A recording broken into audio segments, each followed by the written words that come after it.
She 33 female, cheated, I 32 male, left, but she's not letting go. Basically, like the title says, but first, let me explain the situation a little more. Okay. Vanessa, my ex-girlfriend, and I have been together for the last 5 years. While attending a conference for one of our shared hobbies, we struck up a casual conversation on the activity itself, with no specific aims in mind. We started dating when she revealed that she liked me as more than simply a friend, and the feeling was mutual on both sides. My response was simple. I didn't say anything since I didn't want to end the connection, and I didn't believe she would be interested in me. We had been dating for almost 2 years before deciding to move in together. Our families got along well, our friends got along well, and we all developed a large mixed social circle as a result of this. That astonished me since we came from such disparate socioeconomic backgrounds, with me having grown up in impoverished/middle class circumstances and Vanessa and her friends and family having grown up in affluent circumstances. Everything had been going well for her for the previous 3 years until she decided to cheat on her husband. Vanessa cheated on me with some random guy, and I have no idea why she did it, nor do I want to find out why she did it. I found out about a month ago when I borrowed her phone to call a friend since mine was broken at the time. I was shocked. When I unlocked her phone, the first thing I saw was a message from a guy who had loved that bouncing on him the day before. That was the first thing I noticed when I opened her phone. I'll save you the emotional torture that I went through. And I'll admit, I just put the phone down and informed her I was going without explaining why. And I could see she was bewildered by my quick departure, which I understood. I just did not want to do something that I would later come to regret, especially because I have had anger issues in the past, which I have mostly resolved. She most likely discovered that I had seen the message, but since my phone was still in the flat, she had no way to get in touch with me. It took me hours of walking about the city before I was fatigued enough to want to fall asleep while still on my feet.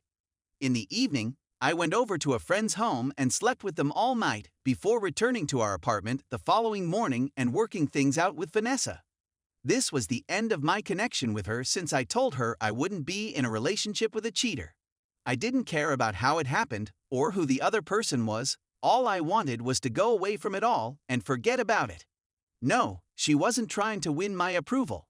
She was sobbing hysterically, blaming her own actions, punching herself in the head because she was, quote, a silly cheating C*NT, begging me not to go, and promising to do anything she could to make things right.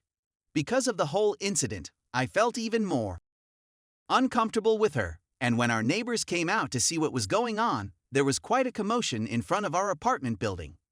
I was successful in escaping, despite the fact that the situation was made exceedingly complicated by theatrics.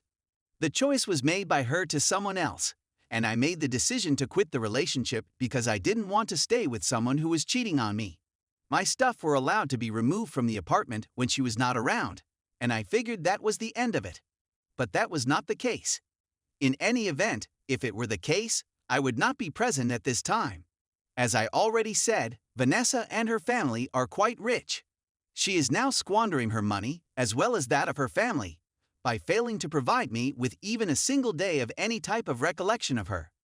The most of the time, I'm either having items delivered to my workplace or getting letters and packages via the mail, or she just hangs out with one of her pals wherever she knows I'm going to be.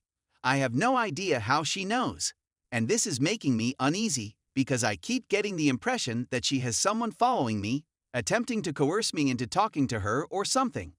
While attempting a conversation with the local police department about the problem, I was informed in no uncertain terms that her family would see that nothing was done about it.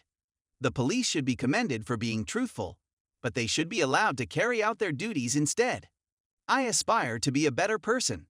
I'm ready to take the next step. My wife, however, would not allow it, and I do not have the financial means to go elsewhere. She's already banned or ignored me on every social media platform conceivable, but oddly, she's not making any effort to contact me via any of them. Friends, on the other hand, are there for you. Everyone she has a friend with, and she has a lot of friends, has asked me to meet up with her, listen to her out, or anything along those lines. However, I'm sick and tired of it. I'm fed up with all of this. I just want it to be done with now. I don't want to hear anything she has to say. I'm not interested in going to see her at all. It's not going to be of any assistance to me. So may someone here please be of assistance to me? So how can I break away from someone who won't let me go and who has the time and resources to continue doing so in perpetuity? Is it okay for me to provide her the one meeting she has requested? Is it even going to be of any assistance? Because I am not a citizen of the United States or any other first world country, I have limited legal choices. Update. There was a great deal of advice and support in the thread for the dreadful situation I was in, and I want to express my gratitude to you all for trying your best to get me out of it. Last but not least, I planned a meeting with my ex-mother, husbands whom I mentioned in one of my posts when I was replying to people's questions about the whole situation. The time had passed since my previous post, which was around a week ago.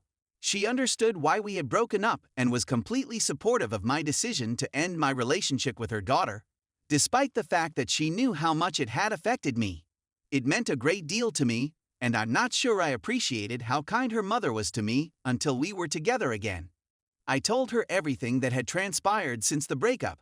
She just knew that the ex was seeking to get back together with me, but she was unaware of her showing up at every place I went out, her friends badgering me, or the letters and gifts that were frequently arriving in the mail for me. The fact that she was so supportive of me at the time made me want to weep. At one point, she even held me and kissed the top of my child's head, as if I were a little child again, made me want to cry. I felt embarrassed and grateful at the same time. I just needed some space and time to heal from this ordeal, and I think she understood what I was trying to do. Overall, she assured me that once we got everything out in the open, she would get her daughter back in line, leave me alone, and stop pestering me. We spoke a little more after that, but eventually parted ways. The ex's pestering persisted for a day or two before ceasing totally. There were no messages, phone calls, or surprising visits where I was hanging out. So far, she hasn't responded after 3 weeks. It's been wonderful. It's as if a tremendous weight has been lifted off my shoulders. It's easier to breathe, and I'm not even glancing at the door of anywhere I'm hanging out to see if it's the ex or one of her pals. My buddies were the ones who brought it up to me since I hadn't noticed it myself. So sure, it's 1,000 times better than it was before. I called my ex's mother one more time and thanked her for whatever she'd done for her daughter, and she said it was the least she could do. Near the conclusion of the discussion, she added that it would probably be best if we didn't talk again, since it would allow me to properly recover from everything. But she was sorry it had come to this, and that her and her husband wouldn't see me coming over for Christmas. We said our goodbyes, and that was the end of it.